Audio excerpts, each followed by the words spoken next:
দেশ থেকে অর্থ পাচার করে যারা বিলাসী জীবনে ব্যস্ত তাদের ঘুম হারাম করে দেওয়ার কথা জানিয়েছেন বাংলাদেশ জামায়াত ইসলামীর আমির ডক্টর শফিকুর রহমান।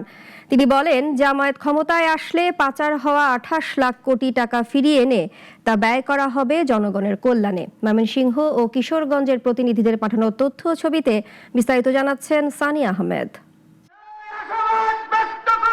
এবারের আসন্ন নির্বাচনে প্রধান দুই প্রতিদ্বন্দ্বী বিএনপি ও জামাত নিজস্ব প্রচারণার চেয়ে উভয় দল একে অন্যের প্রতি কাদা ছোড়াছড়ি বেশি করছেন।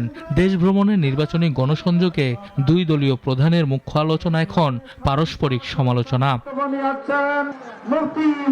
সারা দেশে নির্বাচনী প্রচারণার ধারাবাহিকতায় মঙ্গলবার ময়মনসিংহ ও কিশোরগঞ্জে আয়োজিত জনসভায় 11 দলীয় প্রার্থীদের প্রতীক তুলে দিতে অংশ নেন জামায়াতে আমির ডাক্তার শফিকুর রহমান। ময়মনসিংহে তিনি বলেন, কেউ কেউ শুরুতে না ভোটের পক্ষে থাকলেও পরবর্তীতে জনগণের তোপের মুখে হা বলতে বাধ্য হয়েছেন।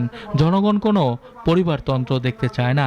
কেউ কেউ প্রথম দিকে না ভোটের পক্ষে ক্যাম্পেইন করেছেন, জনগণের উত্তাল তরঙ্গ দেখতে পেয়েছে। জনগণ পুরানা পচা রাজনীতি আর চায় না, পরিবার ব্যক্তি গোষ্ঠীতান্ত্রিক রাজনীতি চায় না, দলীয় সরকার দেখতে চায় না, জনগণ জনগণের সরকার দেখতে চায়। এদিকে কিশোরগঞ্জের কটিয়াদী উপজেলার কটিয়াদী সরকারি কলেজ মাঠে ত্রয়োদশ জাতীয় সংসদ নির্বাচনের প্রচারণায় জামাতে আমির বলেন, দেশ থেকে 28 লক্ষ কোটি টাকা পাচার হয়েছে, তা উদ্ধার করে রাষ্ট্রীয় কোষাগারে জমা দিয়ে দেশের উন্নয়ন করা হবে। আমাদের দেশ থেকে 28 লক্ষ কোটি টাকা চুরি করে বিদেশে পালিয়ে গেছে।